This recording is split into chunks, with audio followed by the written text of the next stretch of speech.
Okay, well, welcome everyone to Queering Italian-Montreal Literature 2, which is the second in a series of discussions on queer Italian-Canadian writing. The first was held on Friday, May 26th at Concordia University as part of the QuestGren Researcher Member Symposium. I'd like to thank everyone here present today to talk about this very important topic and this emerging corpus of literature, queer literature of Italian origin. So we're going to have some speakers today and writers today and creative persons today talking about this. And so I will leave the introductions to William Brubaker, who is a PhD candidate at the University of Montreal. William? Thank you. Thank you, Dominic. So our first speaker is Michela Baldo. Michela Baldo is a lecturer in translation studies at the University of Birmingham. Her research revolves around two strands. One is the translation into Italian of Italian-Canadian writing. On the topic, she has authored a book, Italian-Canadian Narratives of Return, analyzing cultural translation in diasporic writing, and as a recipient of the Emilio Gaggio Research Fellowship, is now collaborating on a research project on Italian-Canadian queer artists based at the Frank Jacobucci Center of the University of Toronto. Her second strand of research concerns the role of translation in Italian queer transfeminist activism. On this topic, she has published various articles and co-edited a special edition of TIS, Translation and Interpreting Studies, 2021, on translation and LGBTQ+ activism, and a special issue of Perspective in 2023 on translating queer popular culture. She is also co-translated into English with Elena Basile the book Queer Theories in 2020 by Italian scholar Lorenzo Bernini, and co-translated into Italian with Feminosca, an anthology of writing by Sara Ahmed entitled Un'altra Scena Rovinata by Fandago in 2023. The floor is yours, Michela. Thank you very much, everyone, for the invitation. And I wanted also to take advantage of the bio to say that tomorrow Lorenzo Bernini, I translated the book with Elena, is going to be in Toronto, and we're going to have like a chat about his various books, among which also Queer Theories. So it's going to be another day of events. The University of Toronto is very, very prolific. So for what concerns my presentation today, I'm going to share the screen now, and I wanted to basically talk about introduce a bit a group of Montreal writers, in this case, those that appears. Can you see my screen? Yeah? Let's start from start. So I've decided to start the presentation with a documentary called Creative Spaces that most of you might already know, directed by Licia Canton, who's here with us today. And why this documentary? I never had the chance really to talk about the documentary, and I thought it was nice to start with it to set a bit more the base of what I'm doing also, and I've been researching on at the moment, because I'm also part of this project directed by Licia Canton and Paolo Frasca, called Queer Italian-Canadian Writers. So I've been also listening to a corpus of interviews of some of the writers also appearing in this documentary.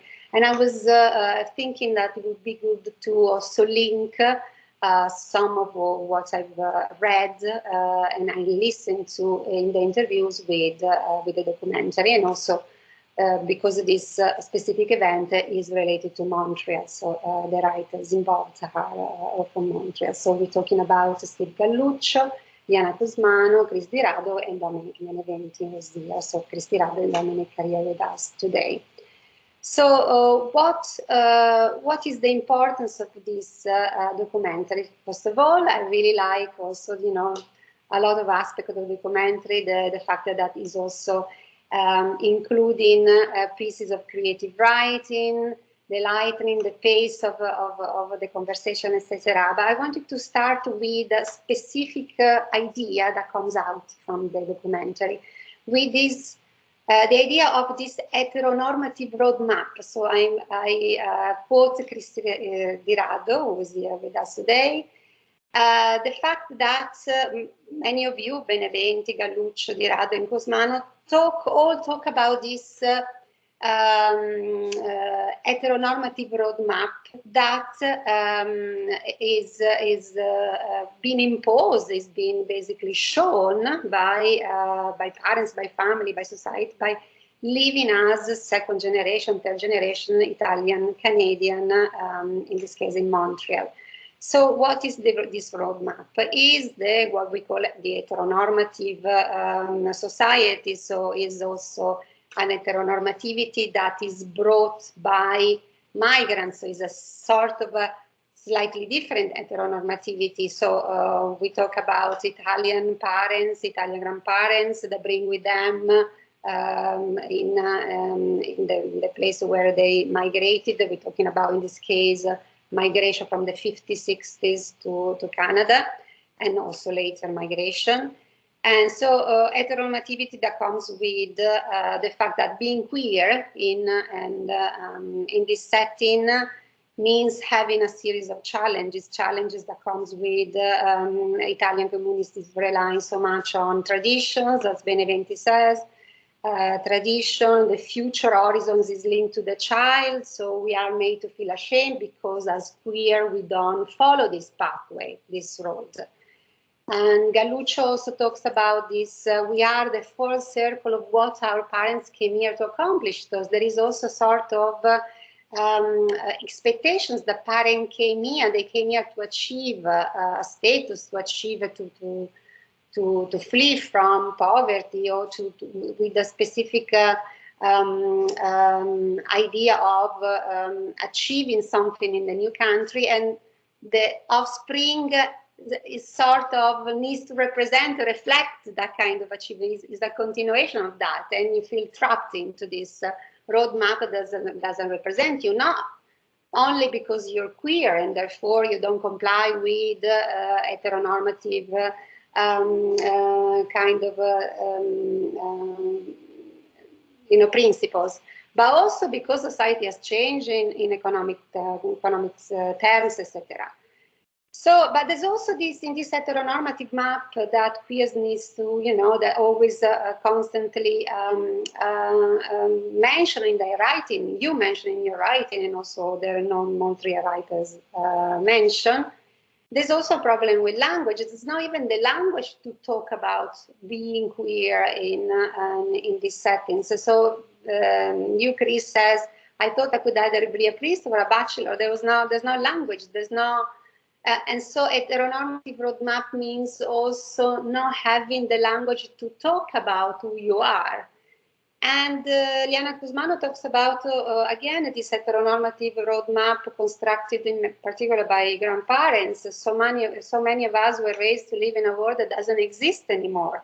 So she says, grandparents love you, but I have a vision of what makes you happy that doesn't really intersect with what they could not anticipate, because also, world has changed. So I wanted to start with this heteronormative map and see how, in this case, what we don't have is also the language to talk about what we are as queer, and I bring myself into the picture. So Italian is the language, and I mentioned here Mari Capello from a series of essays in 1996, which I really liked, that she talked about Italian is the language I don't have access to, because she thinks that her Italian is broken, she doesn't speak much Italian, she speaks a bit of dialect, so she doesn't have access to this language, and yet is a language which provides the terms by which I will be named, accused, interrogated as a lesbian in a family that doesn't really contemplate that pathway, that life pathway, let's say. So Italian is the essence. I feel betrayed in this position of lesbian desire. So there is so much also this aspect of the heteronormative map related to the impossibility of saying and the language related related to that. And also, this makes me think, if I think about, as I said, Galluccio or Cusmano or also DiRaddo, the fact that this roadmap is a roadmap that doesn't contemplate changes in society as well, is a roadmap related to, is already kind of a fake roadmap, and not only for queers, but also for heterosexual or for non-queers. So people have remained, and I mentioned here Berlant in Cruel Optimism, that who talks about the ghost of the good life. So people have remained attached to unachievable fantasies of the good life, with its promises of upward mobility, job security, political and social equality, and durable intimacy, despite evidence that liberal capitalist societies can no longer be counted on to provide opportunities for individuals to make their lives adapt to something. So I think it's very interesting to think about that, because the documentary, in particular Liana Cusmano, made me think of work of queer groups in Italy, like Laboratorismo Schieramenti in Bologna, who work very much on the intersection between precarity, economic precarity, but also precarity coming from the fact of being queer. And being queer affects you badly in terms of economic, in terms of job security, in terms of the ability to find a job, for example, especially if you're a trans person. You don't have many possibilities, you don't have many choices in front of you. And in particular, if you're also a person, you know, LGBTQ person, there are probably more obstacles also to secure. We know that the job security is a problem very much, you know, endemic in Italy, so it's not really affecting only queers, but certainly affects women and queers in a more harsh way. And therefore, precarity is also related to job security and economics. And this is what, you know, Liana Cusmano says, that there's not such a thing as be good, go to school, get married, go to school, get a job, get married. There's no such a roadmap or that linear kind of road for many of us, and not just for queers, but for queers certainly this is even more difficult. So what is the being queer for these writers and for many others I've seen also in the group of interviews that I'm analyzing at the moment? Is the expansion of these possibilities, is also getting away from that roadmap that Sarame talks about in the Queer Use, in her book 2018, if I'm not wrong. Queer Use, just basically getting away from that straight path and trying to find other paths and reusing a straight path in a queer way. So DiRaddo also find other, you know, in terms of linguistics, other possibilities. I wanted to be a professional homosexual. This is what they said. There's this envision, not just a bachelor or, you know, a priest. There is a possibility for me, growing up, going to the village, going to the parade, you know, finding a community, be a professional homosexual, work on the things I want to do in terms of work around the culture. It says about the culture that I want to make for myself and for the people like me, and making family the way we want. And for DiRaddo, in fact, you know, being queer is what keeps him motivated. The idea of the possibility of making family differently, and the various possibilities of doing that. With Beneventi, there is also the fact of being queer is the reconciliation with this form of affect imposed on us. You know, the shame, for example, the shame imposed by families for being queer and not be able to come out, or the open secret, as Beneventi talks about. Everybody says, everybody knows that, but the silence around that. And also being queer is a sort of renegotiation, the constant renegotiation with these needs in Liana Cusmano, the needs of the parents, the grandparents in particular, and how to renegotiate, constantly renegotiating what is possible, what has changed, and you know, initiating a dialogue about what are the new possibilities. And being queer is also finding a safe place where be able to be themselves. And this safe place is not just a physical safe place, but it's writing. And this safe place is in writing. And I suppose it is not only for Cosmano, but for many other writers. So I wanted now to see how much time I've got, just to show a bit about Liana Cosmano. It's also part of the documentary since he's not here, and I'm going to say something about them. Is also known as Luca, and by Curious George. He's a writer, poet, spoken word artist, and filmmaker. And his first novel, Catch and Release, was published by Guernica in 2022, and you have the picture there. So I have been working recently on the idea of translanguaging and code switching. And in Liana, there's a specific spoken word event in which the word code switching is used to talk about having to code switch between codes and between languages, and negotiated the fact of being trans and being queer, but being so trans, with especially with their grandparent, with whom they are very much attached to, grandparents that inform the Italian culture they were exposed to. So there is this idea of the Italian culture represented also by food, at the food event, the food moment, you know, being around the table.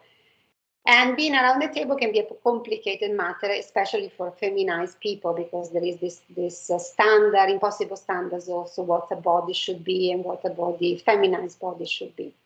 So in their work, they try to queer this understanding of, you know, what it means, this dialogue between grandparents and themselves around the notion of food.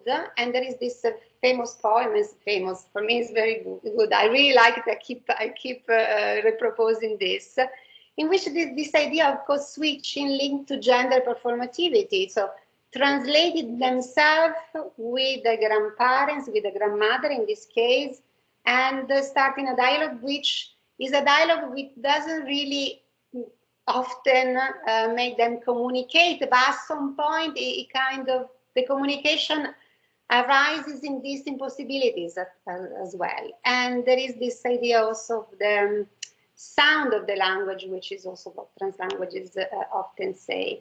So I wanted to say something about more translanguages. The translanguage, for me, I'm working with this idea of code switching as a fictional narrative tool that some of these writers and some of you might use in your work. As a device that is showing a different point of view. When I talk about code switching, I talk about using standard Italian or Italian dialects or a mixture of Italian and English in text written mainly in English. So you code switch, you move from a code into another. And this is also a device that constructs a narrative and is also translational, shows the translation going on in the text, because of the juxtaposition of languages, etc. But translanguages gives me a better way, a better word also to talk about all the affects that are going around this interaction. It's not just an interaction about languages, it's not like a linguistic repertoire that writers use to talk about their reality, also being queer in the family, but it's also about all the non-human, the objects, the smells, the touches, the movement, and the privacies that come up very much, I think, in the poetry I've read and also in the interviews that I've listened to. So I got like a little poem to, I got this link, I would like to show that and then to conclude, concluding remark. It's only 3 minutes, I hope we have time for that. I don't know, yes. Okay, I'm gonna exit the screen a second, exit the PowerPoint, and show you in Facebook. Grandmother is tiny. Can you hear it? And old and Italian, and she comes up a lot in my poetry. My grandmother doesn't know this. My grandmother barely speaks English. My grandmother chose to speak the standard dialect, the standard language, and drop her regional dialect when she emigrated from a war-torn town almost 65 years ago, because she didn't want anyone to think of her or her children as provincial or uneducated or uncultured. My grandmother doesn't know that this is code switching. She doesn't know that I perform my own version of this every time I visit her and I pretend that I'm a woman. When my grandmother asks me, why have I lost weight, how much money am I making, where are my breasts, I never tell her the truth, because to keep quiet is to preserve a relationship that we both treasure, but that is subject to a generational gap, where so many truths slip through our fingers and are lost. I don't tell my grandmother that eating is harder than it should ever have to be, because even the food she cooks for me is no match for the mental illnesses I've inherited from her. I don't tell her that sometimes I perform poems about how much she loves me, and that sometimes the way she loves me makes it difficult for me to love myself. That because she loves me, she wants me to wear bras and not binders, skirts and not ties, and that what she intends as care and attention is received as an unintentional and devastating form of erasure. I don't tell my grandmother that my breasts are right here, would you like to see them? I don't get angry at her. I don't tell her that I like my breasts just fine, but that for reasons I can't always and shouldn't ever be compelled to explain, binding my breasts makes me feel more at home in my body than I have ever felt at my grandmother's house. And to tell her this when I know that she won't be able to code switch her way out of it, to wound her knowingly and on purpose, is not something that she ever taught me how to do. My grandmother has taught me to do my best, always. To rinse out the sausage casing, always. To make time for myself, always. To add sugar to the tomato sauce, to try to remember everybody's birthday, to talk to your plants when you water them, to ask that kid alone at the park if his parents know where he is, to remember that my family loves me, always. It's because of my grandmother that I've been to the war-torn town that she emigrated from almost 65 years ago and brought back my memories of her home, the place where she was born such a long time ago, before her eldest grandchild was ever even an idea. It's because of my grandmother that I am a person whose history spreads across space and time, that I can code switch my way out of a problem if I have to, that I know that the world is harsh and unfair. I never thought my grandmother would teach me this by embodying it herself, that someone could both hurt and help in the same moment. My grandmother asks me if I have a boyfriend. I wish I could tell her that sometimes I am the boyfriend. I wish I could explain everything. I wish it could all be so easy as to choose rage or rancor or resentment. But that's not something my grandmother ever taught me how to do. Even after everything, even after all this pain and all this hurt, each of us chooses love in our own way, every time, always. Thank you for being.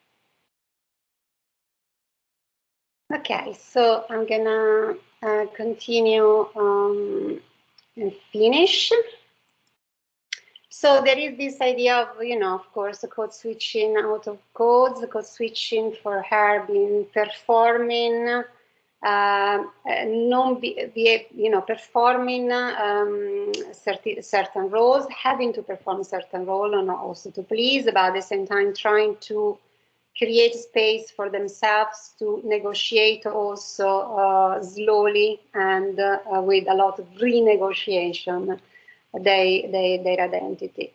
What I wanted to say something about Steve Galluccio. There's no time now, but maybe we can look at that later. There was this for Steve Galluccio, Mambo Italiano. There was more the point of view, not so much of the person coming out, or the queer person, but the family, how the family is integrating the coming out of the son, in this case the protagonist Angelo and Nino, into their schema, into this schema. But we can maybe talk about it later on. I wanted to conclude by just saying there is this constant negotiation. The roadmap is there, is still there, and what I find very interesting also in the documentary Creative Spaces is that there is a need to Italianize also the LGBT community in Canada, to find more second generation Italian Canadians in Canada who are LGBT part of the community to communicate with, and in particular also to have, I think there is in Liana, to have a dialogue with the Italian LGBT community. Also Steve Galluccio talks about that, thinking that, the experience these writers grew up with, the Italian families were also very much linked to the history of emigration, which makes also Italian community more traditional, more linked to the tradition to preserve also the sense of self. And now interesting is also to see how Instead, ideas of Italianness might be outdated and in need of probably a dialogue also with the LGBT community, but also how the migration experience have brought a lot of other resources, hidden resources, like in Steve Galuccio, for dealing and coping also with the unknown and also with the outing or with the coming out of the in ways that maybe probably Italians wouldn't understand. So it's a very complicated matter, but I think it's interesting to see that there is this opening at the end of the documentary towards establishing more links also with other Italians in Canada and Italian Canadians and also the Italian LGBT community. And I stop here. Thank you very much for listening. And I'm gonna just a moment go back to the screen and stop sharing. Thank you, Michela. That was really interesting. As I taught the documentary in a class, so I find it very interesting the way you contextualize it. So we'll go to our next speaker, who is Christopher DiRaddo. Christopher is a writer based in Montreal and author of 2 books, The Family Way in 2021 and The Geography of Pluto in 2014. He's the founder and host of the Violet Hour reading series and book club, and also programs various LGBTQ+ literary events in the city, often in collaboration with Fierté Montréal and the Blue Metropolis Montreal International Literary Festival. Chris, the floor is yours. Thank you, William. Thank you, everyone, for inviting me today to read. I'm going to be reading from Here and Now, which is an anthology that came out in 2011 of queer Italian Canadian writing. I've got 2 pieces in this, and I was extremely excited when I saw the call for submissions. My own kind of experience of writing about my identity as an Italian person is complicated, I think, until I began working on the documentary with Licia and Domenico.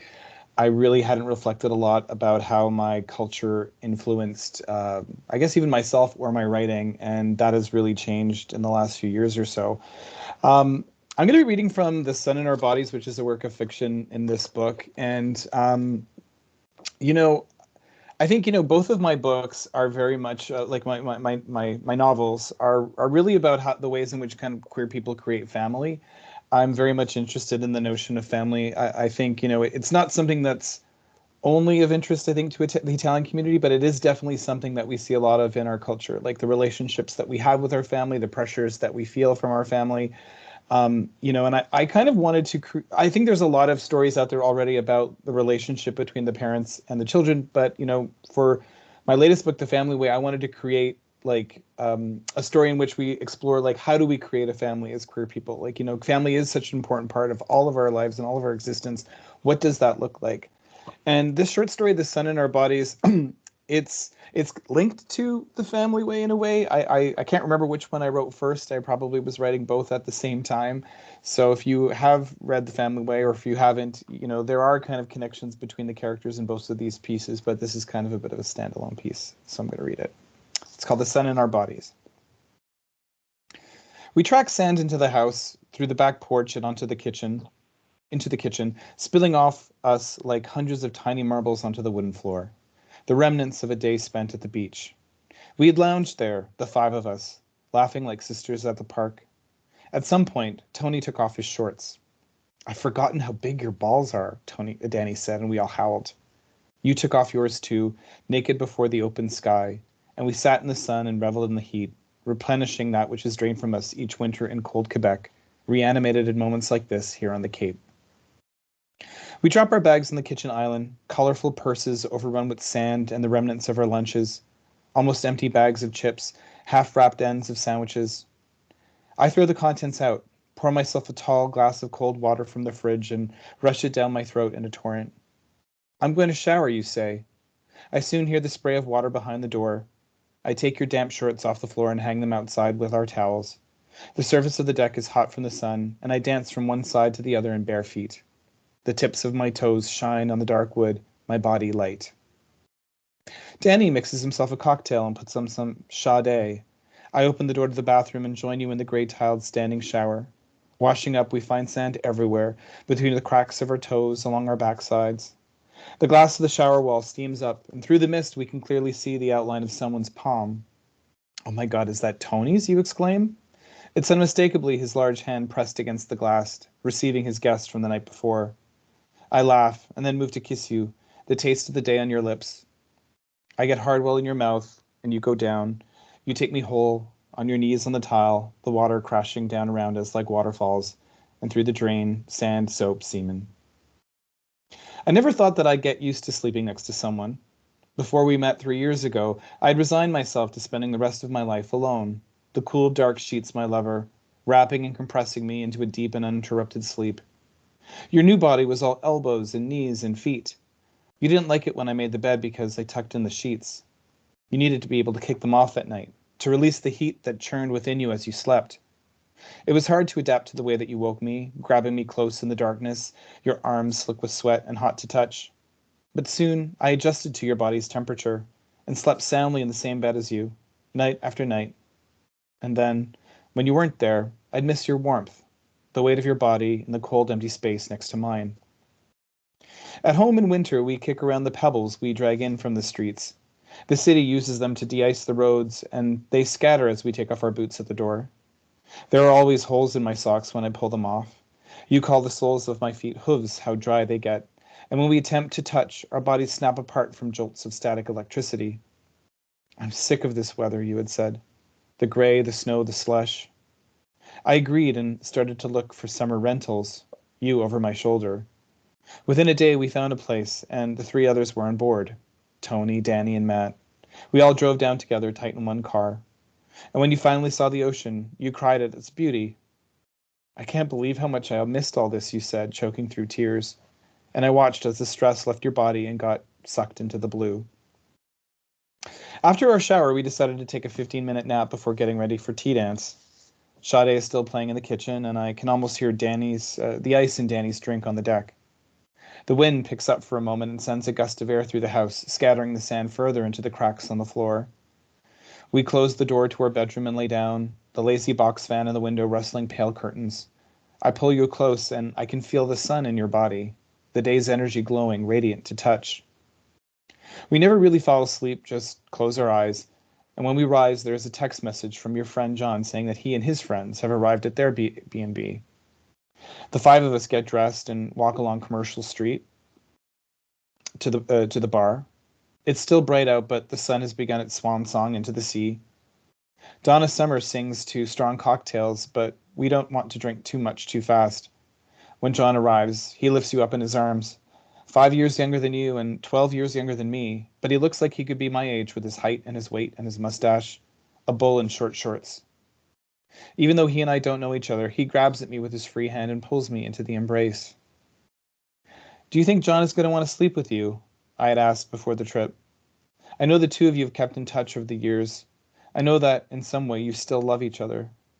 "Probably," you answered. "He'll probably want to sleep with you, too. He thinks you're sexy." The thought gave me a flush, which is rare. At 32, you're much hungrier than I am. I can see it in the way that you look at others, the frequency with which you give yourself pleasure at home.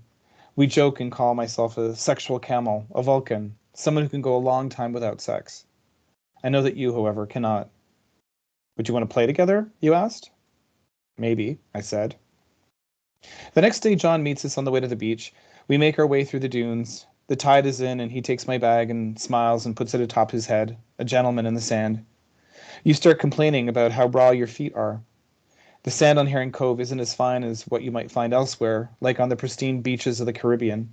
It's rough, exfoliating. It shaves away the dead skin as we walk. Eventually, we find the same spot as the day before and pitch our umbrellas. I pull off my shirt and remove the cap from the sunscreen. I squirt some lotion into my hands and then rub it into my chest and arms. You take the tube from me too, and you do my back without me having to ask. And then I do your back too. You then get naked like the day before, and so does John, almost tripping on his feet as he steps out of his underwear. We all look, the 4 of us, Danny, Tony, Matt, and me, at John, at his untamed bush of black hair framed by solid hips, at his modest penis. The 2 of you spread out your towels and lie in the sun and let the wind lick your bodies. John may be 27, but I do feel like Gustave in Death in Venice, an old man contemplating Tadzio. At the end of the day, we shred the bottoms of our feet walking back from the beach. It's a 20-minute walk to our bikes, through the dunes, the deep sun now under our skin. Your feet still hurt, so I try to distract you, get you to sing along with me to your favorite Madonna songs, Material Girl, Borderline, La Isla Bonita. It does seem to work. You brighten up and forget your pain. We hop on our rented bikes and head back home, the 6 of us gliding through town like best friends in an 80s teen adventure. You take a few quick runs at the pedals and then stand up and soar ahead of me, sailing tall under rainbow flag buntings and around pedestrian shoppers. That night at the house, Tony makes us all dinner, while Danny mixes cocktails. Sade is on again. I sit outside with Matt, playing chess, while you and John run around the house. Wine is poured, and we light candles as the sun sets. After dinner, joints are lit, and we toast to absent friends. To Alan, I say, and get teary-eyed in the glare of the candlelight, in the roundness of being full. To Alan, everyone says. After dinner, you and I take our bikes onto Commercial Street and ride down to Macmillan Pier. We stop at the end to sit and watch the boats as they rock in the glow of the full moon. Under a lamppost, night fishermen hunt the bioluminescent bodies of squid below, pulling them into buckets at their feet. John sits down beside me and our legs touch, the bare knuckle of his knee kissing mine. He smiles, and you rub my shoulders. And then John leans over to kiss me, energy flowing through his lips like the bodies of marine life down below. Back at the house, we take off our clothes and fumble into the bedroom, the rest of the house either out or asleep. John stands akimbo while I kneel down on the floor, taking his unfamiliar cock in my mouth. His sex swells like the ocean, and in it I am drowning, swallowing the sea. I get back up and you both fall backwards onto our bed, your mouths together, your legs kicking for dominance. Exposed, the undersides of your feet are flush and smooth, the tips of your toes round like grapes. I'm thirsty from the day and drink both of you in, running my tongue along his back, your neck, tasting the salt in your body. Outside the window, I hear the rocking of boats in the water, the soft passing of cars on the street. Inside, your breaths rise fast and short like waves upon the shore. All 3 of us are warm, blood rushing through our bodies, sweat pouring from our skin, filling up our tongues. And when we come, coiled and twisted, I am sure I can feel the crash of the tides against the rocks, the gravitational pull of the moon on this sleepy little town. We collapse into bliss, the splash running across our skin in rivers. Someone got some vitamin D last night, Danny jokes as we emerge the next morning. He tells us that he, Tony, and Matt are going to Race Point for the day. You say you would rather go to the pool and give the soles of your feet a chance to heal. At the pool, we can have cocktails too, you reason. So the 3 of us pack up our bags and bike down to the boat slip. We rent chairs and towels. Waiters in tight shorts serve us strong, sweet drinks that knock us back on the first sips. John asks me to put on sunscreen for him, and I do. I rub some onto his back and then turn to do his front. He smiles as I paw at the wall of his chest, much like I had the night before. He can do his own legs, of course, but I kneel down to do them anyways, dry bits of him and me on you, on the hairs on his thighs. We wade into the in-ground pool to cool off and frolic in inflatable fluorescent tubes. There we meet an older man from New Jersey who has spent a lot of time in the sun. His skin looks thirsty, deep wrinkles on his face and forehead, the red lines on his belly all shrunk in creases. I think of Alan and wonder if this is what he might have looked like today, Alan who took me to Provincetown for the first time, whose body can no longer worship the sun. Aren't you jealous? Danny asks back at the house as we both watch John give you a back rub on the deck outside. I don't know, I say. Maybe. But if anything, it is John I am jealous of. His youth, his beauty, the uncomplicated depths of his generosity to you, to me. On our last night in town, we go dancing in the basement of a seafood restaurant on Commercial Street, our arms and legs a frenzy of kinetic activity on the floor. John takes us into the bathroom and we do bumps of pure MDMA from the meaty part of his hand. I've never done it before and I don't think I can feel anything. It's only the next day that I realize how light I had felt, how awake I was, how I floated inside of my body in a way I hadn't in years. I remember telling John that I loved him in front of you and also meaning it. And I remember that he then told me that he loved me too. When it finally came time for us to leave, you cried again, saying goodbye to the sea, saying goodbye to John. I teared up too, but I wasn't sure why. Was I mourning the passing of the week, alive with the people that I love most in the world? Was it because John gave himself to me, to you, so freely, reminding us to kneel before the sun while it's out? Or maybe it was in reverence to this fleeting energy, the memory of the sand, the sea, the sun in our bodies, that we hope to take back home with us to keep us warm whenever it gets too cold. Thank you.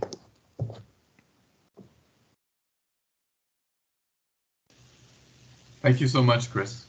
This is a beautiful short story, and it's lovely to hear you read it as well. So we'll go to our next speaker, who is Domenico Beneventi. Domenico is a professor of English and comparative literature at the Université Sherbrooke. His research interests are in queer studies, urban writing, Canadian and Quebec literatures, and Italian-Canadian literature. He has published on the intersections between corporeality and urban marginalization based on social class, racialization, gender, and sexuality. He's co-editor of Contested Spaces, Counter-Narratives and Culture from Below from 2017, and La lutte pour l'espace, Ville, Performance et Culture d'en bas from 2017 as well. He was the recipient of a SHERC postdoctoral fellowship for a project on representations of homelessness in Canadian and Quebec literatures in 2006 and 2008. Domenico Beneventi is a director of the FRQSC-funded Équipe de recherche en études queer au Québec from 2019 to 2023. The floor is yours, Domenico. You're muted. Okay, is that better? Yes. Okay, great. Thank you. Thanks very much, William. So I'll present a paper actually on Here and Now, recent queer Italian Canadian writing published 2 years ago, in fact. So recently, a number of writers, artists, and scholars who are either queer or allied have come together to engage in readings, conference talks, collaborations, and publications on queer Italian Canadian literature. The recent visibility of this relatively new body of work invites many new questions about the intersectional implications of gender, sexuality, and ethnic or even racialized subjectivities. In the almost 300-page anthology titled Here and Now, an anthology of queer Italian Canadian writing, edited by Licia, Canton, and published in 2020, we see a number of these issues being explored by both new and emerging writers. Divided into nonfiction, fiction, poetry, scripts, and interview sections, the anthology demonstrates not only the diversity of queer Italian Canadian experience, but also some commonalities in those experiences. For example, biological and chosen families, memory, coming out, the queering of food and food ritual, and so on. The topics that I will be focusing on today are, first of all, the historical recuperation of queer memory through archival materials such as photographs, newspaper stories, or even everyday objects. And second, the ways in which language and translation opens up spaces of queer performativity. So, a memory in the queer archive. Several writers in this collection examine queer Italian Canadian subjectivity through archival materials, such as photography or the symbolic objects of everyday life. Photography not only captures a moment in time, but situates the object of the gaze within a social field rife with normative discourses around bodily comportment and forms of sociability. Photography not only materially marks the presence of queer subjects, but allows for the historical documentation of marginalized communities, often erased from official archives and memory. The photograph allows the onlooker to muse upon their own backward feelings about the past and where and how they have arrived. Roland Barthes has argued, and I quote, "Photography evades us, for it always carries its reference with itself," end quote. In other words, while the photograph evokes a moment frozen in time, an absent presence that can never be fully recuperated, gazing upon it allows one to create a narrative line of causality to the present moment.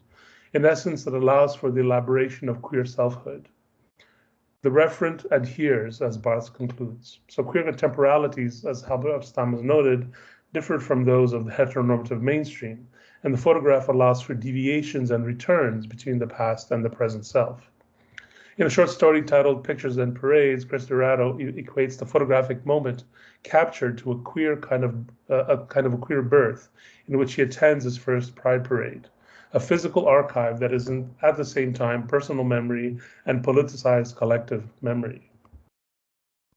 There is a picture of me taken at my first gay Pride Parade that is one of my favorites. In it, I'm wearing a vintage red and white baseball t-shirt, ironically, of course, and a black sports cap. I must have been 20 years old at the time, but I look years younger. I'm standing at the center of the photo, my skinny left hand grasping the straps of a tiny blue backpack. My eyes are closed, having just blinked to the moment the photo was taken. Examining the photograph in a telescope time 26 years after the fact, the narrator is uncertain if in fact his eyes were closed or if his face was blurred by the quote, brilliance, joyful, beautiful brilliance. The ambiguous state of the gaze, its subject straddling a space between seeing and not seeing, can be read as a symbol of queer ambiguity toward a futurity not yet here, to use Muñoz's notion. Despite the fact that the subject is in a celebratory mode surrounded by, quote, balloons, bodies, faces, smiles, the subject literally does not see what the future holds, but nevertheless boldly states that I have arrived. Photography captures the present moment and transforms it into an archive. In this story, the queer archive of a pride parade is contrasted to another, that of Montreal's St. Patrick's Day parade. There would be many photos taken here too of family and friends, of strangers and shamrocks. Even my father, a proud Italian, would happily sport a green derby hat and a "Kiss Me, I'm Irish" badge as he cheered from the sidewalk. End quote. DiRaddo here draws a parallel between the two parades in terms of the performativity of bodies, their vestment, how they're dressed, and their desire for community. If the narrator puts on clothing that constructs him as ostensibly straight sports jock, ironically, of course, the same is true of his father, the proud Italian, who ironically dons the Irish derby.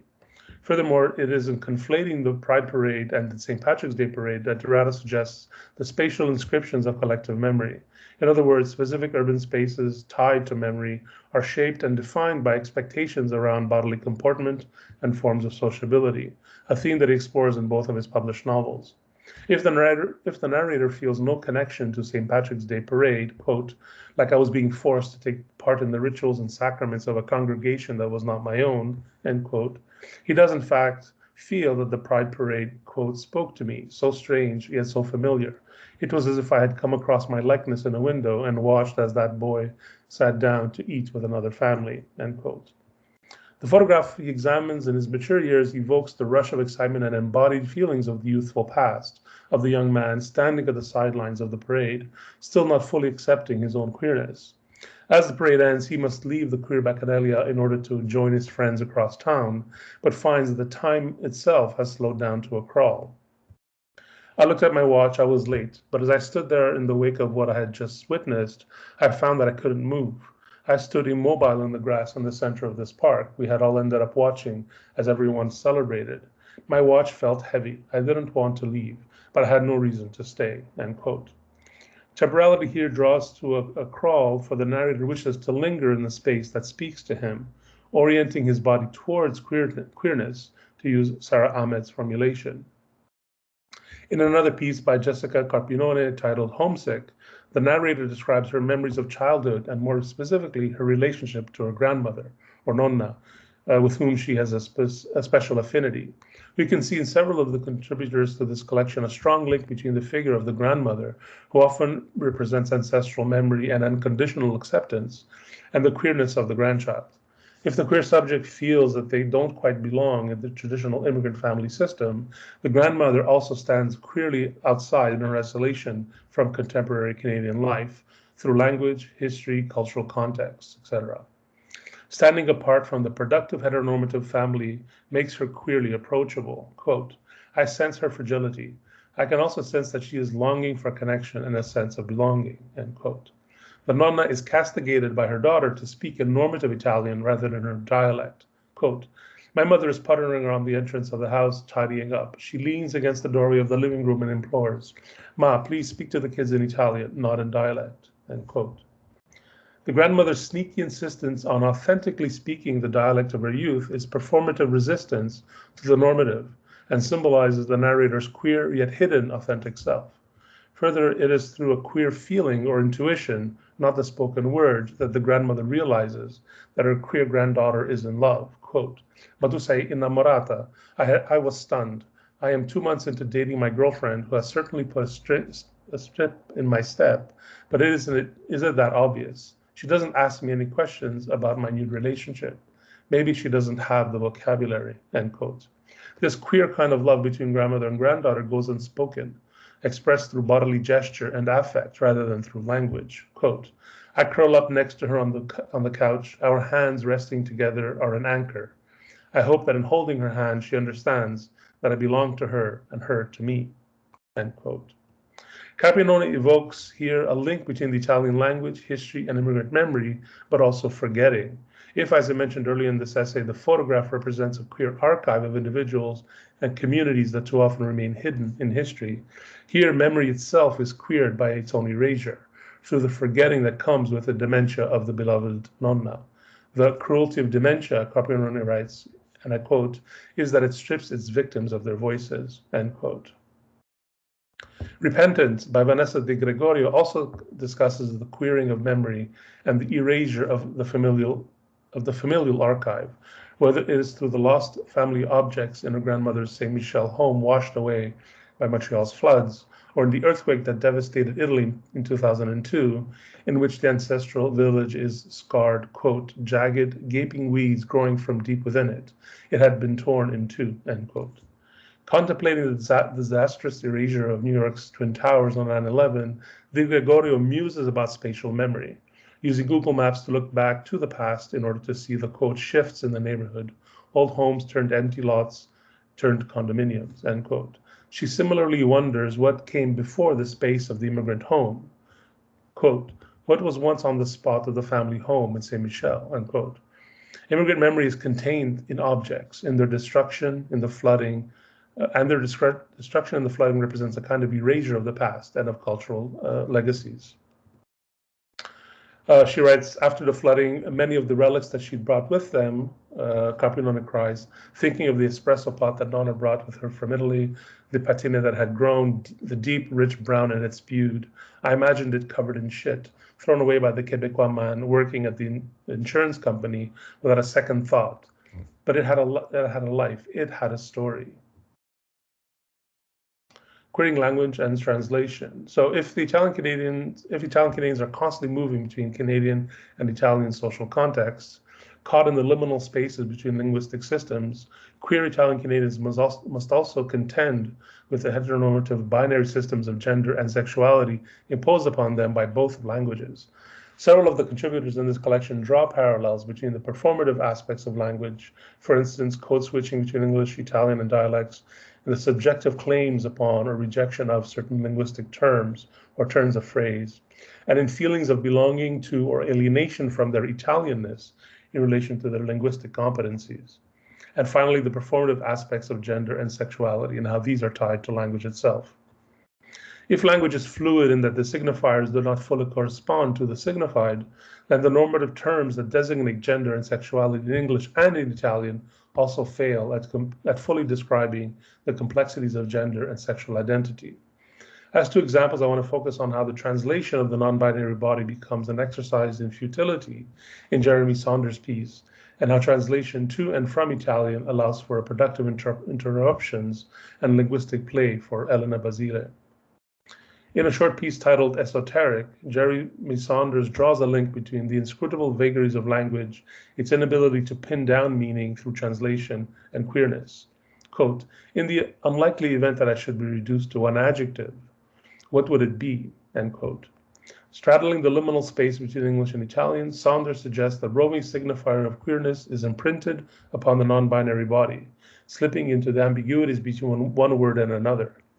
The acrostic poems that they write in school, for instance, are based on the letters of their name, but describe the slurs used by school bullies to describe them. Having to conform a non-binary identity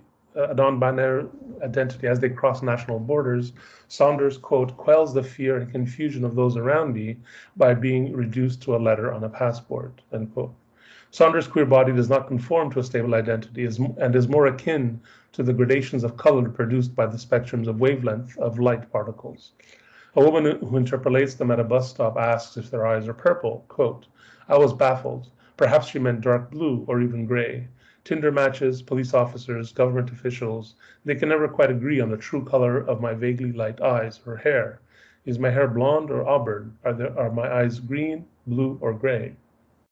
The non-binary body is thus caught between binary systems of gender that fail to capture these gradations of identity, just as it is caught between the language systems of English and Italian, which fail to capture all the gradations of meaning.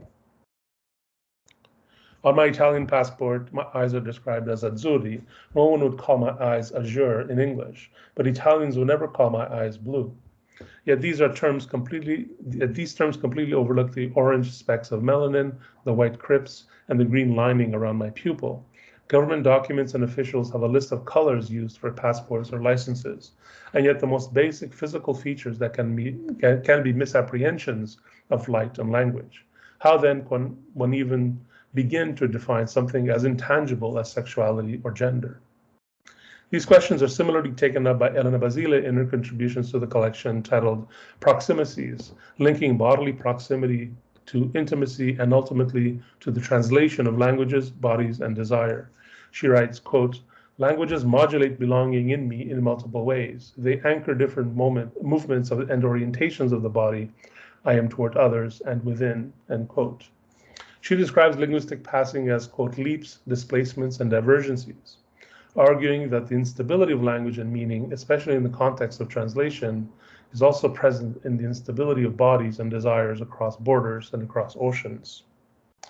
By way of conclusion, I want to suggest that in this collection and in this new body of work emerging from the queer Italian-Canadian community, many questions are raised, many pressing questions are raised. If previous scholarship on Italian-Canadian literature has often explored the return journey as a way for the immigrant or the second generation Italian-Canadian to come to terms with cultural and linguistic legacies of connection and loss, and spatial and temporal disjunction, some of the contributors in this collection revisit that trope from a queer and feminist perspective.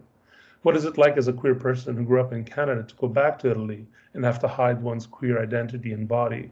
What are the negotiations and queer bodily performances needed when traveling in a country that continues to struggle with feminism, gender normativity, queerness, and trans identity? In what ways does one's Italian identity figure into one's queerness? In what ways does queerness reconfigure the traditional family structure of Italian immigrant social life? And finally, how do emergent queer Italian-Canadian writers situate themselves within a historical narrative of immigration that is largely, if not exclusively, heteronormative? Thank you.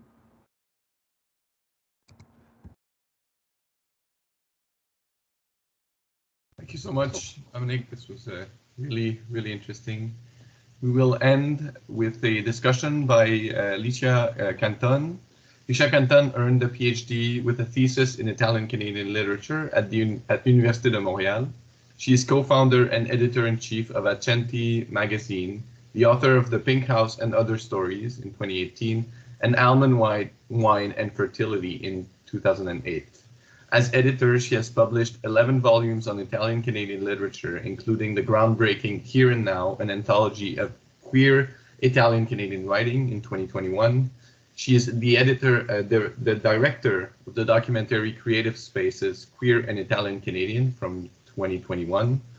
A past Goggio Fellow in Italian-Canadian Studies, she has collaborated on projects with the Frank Iacobucci Center at University of Toronto, where she is co-director of the Queer Italian-Canadian Artists Project.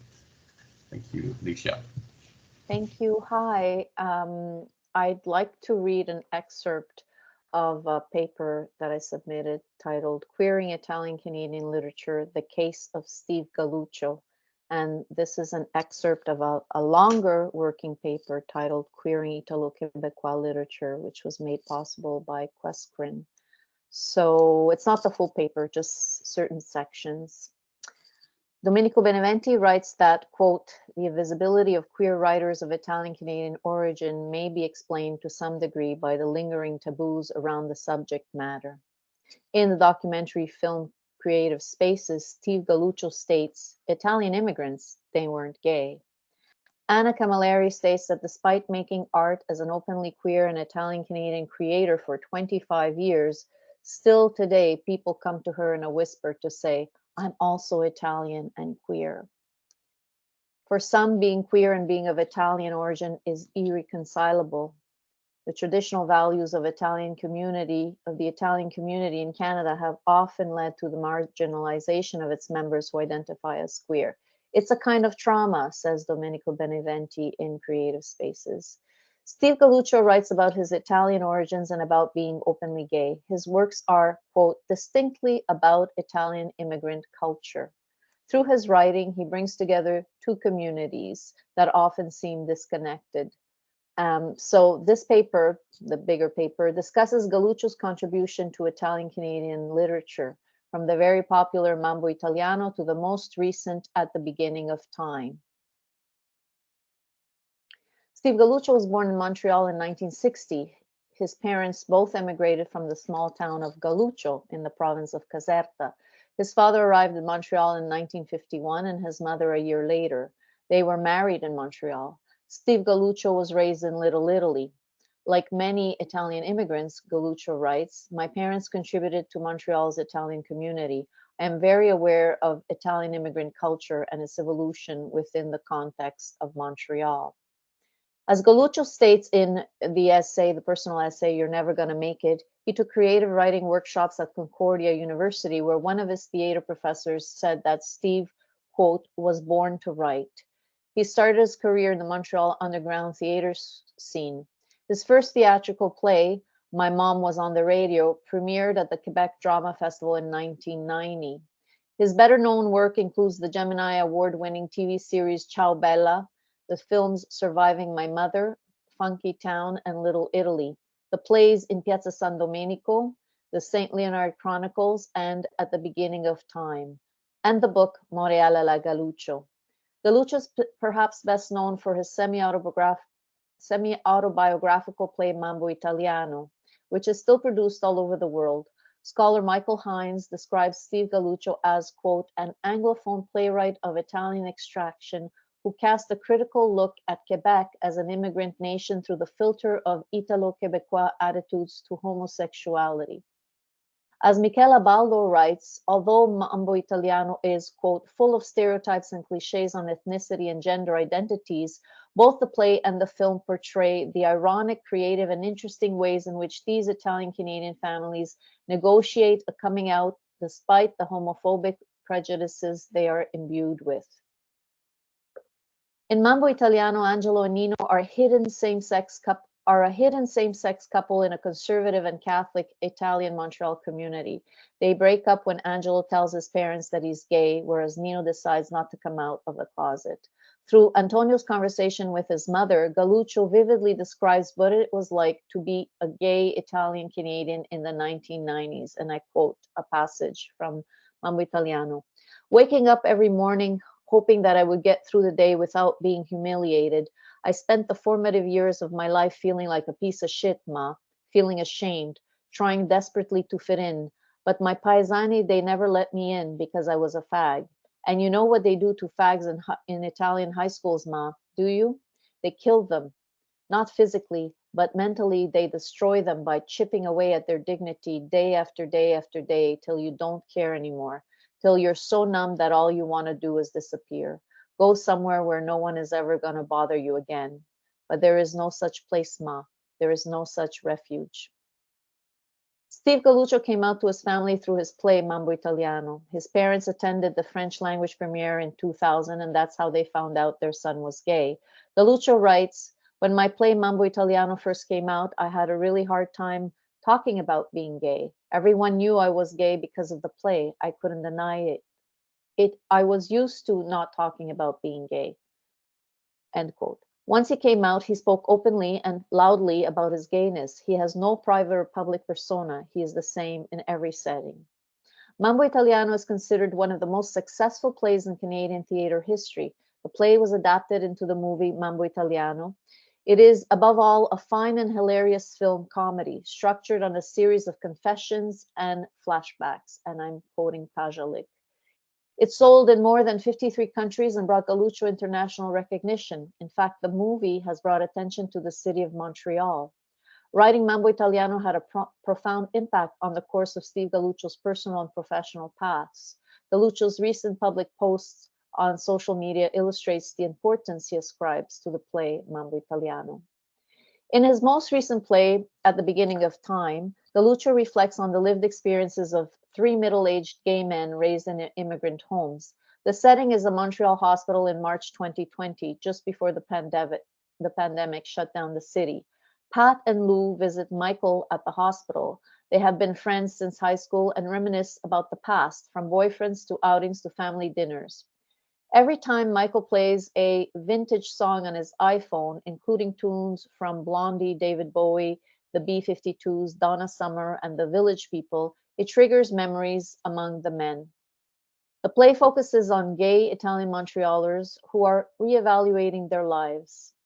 At the Beginning of Time is semi-autobiographical, a, quote, vivid chronicle of love and loss. It is reputed to be Galluccio's most personal play since Mambo Italiano, and I'm quoting the Montrealer. Galluccio's late husband, Yves Dion, died of Alzheimer's disease in 2020. The illness, and specifically the challenges to the couple's relationship, is central to Galluccio's At the Beginning of Time. In 2018, Monica Meneghetti published I'm Queer and Italian Canadian. Coming out was twice as hard in the Globe and Mail. Whereas openly identifying as a member of the LGBTQ plus community can be accepted in Canadian society, it is not quite so within the Italian immigrant community. In fact, the contribution of LGBTQ plus individuals was clearly absent at the exhibit Italian-Montreal, held at the Pointe Cagliari Museum from March 10, 2021 to January 16, 2022. The objective of the exhibit was to showcase, quote, the community's important contribution to economic, social, and cultural life in Montreal, and I'm quoting from the Pointe Cagliari site. Although the exhibit included filmmakers, Steve Galluccio was left out.